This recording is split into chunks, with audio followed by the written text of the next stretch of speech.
Inilah upaya Septia Siregar demi meringankan hukuman Putra Siregar, istri bos PS Store berkali-kali datangi rumah pelapor untuk minta maaf. Hingga kini, Senin, tanggal 6 Juni tahun 2022, Putra Siregar masih mendekam di Polres Metro Jakarta Selatan. Dia ditahan bersama rekannya yakni Rico Valentino terkait kasus pengeroyokan beberapa waktu lalu di sebuah kafe. 2 bulan di penjara membuat Septia Yetri Opani atau biasa disapa Septia Siregar selaku istri Putra Siregar merindukan sang suami. Kini dia berusaha tegar menghadapi musibah yang menimpa suaminya. Meski demikian, ada kalanya Septi pun merasa sedih. Septi mengaku sering menangis jika sedang sendirian di rumah. Berbagai cara dilakukan Septia agar sang suami bebas dari penjara.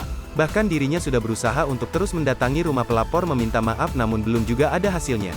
Belum ada titik terang, kita mau coba gimana pun, kita mau minta maaf ke pelapor itu kayaknya susah, saya sering sih ke rumah pelapor pengen minta maaf cuma nggak bisa ketemu, ujar Septia dikutip dari kanal YouTube Ngobrol Esix, Senin tanggal 6 Juni tahun 2022.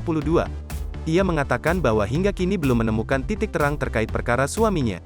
Namun istri Putra Siregar tetap berusaha untuk bertemu dengan pihak pelapor. Tapi saya tetap usaha ketemu, mau diterima gak diterima tetap datang, terangnya. Mendengar hal tersebut sontak Ashanti bertanya terkait kasus yang kini masih terus berlarut. Kenapa kasusnya bisa berlarut-larut gini? Tanya Ashanti lantas Septia mengatakan kasus tersebut berlanjut mungkin lebih ke harga diri pelapor. Mungkin lebih ke harga diri, ungkap Septia. Jadi anak ini tidak mau memaafkan. Kalau anak ini tidak bisa memaafkan anak ini tidak bisa keluar, tanya Ashanti. Septia mengatakan bahwa kini ia tak bisa melakukan apapun selain meminta maaf kepada pihak pelapor. Nggak bisa ngapa-ngapain lagi, kalau bisa minta maaf langsung ke pelapor karena kalau kita gak ketemu sama orangnya takutnya banyak fitnah-fitnah lain yang nyampe di telinga si pelapor, jelas Septia. Septia melanjutkan bahwa pihak pelapor nampaknya menutup pintu maaf dan tidak menerima permintaan maaf dari pihak Putra Siregar. Mereka kayak benar-benar menutup gak mau menerima, ungkapnya.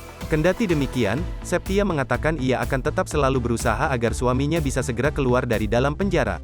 Tetap berusaha gimana caranya, sampai benar-benar capek, lelah, pungkasnya.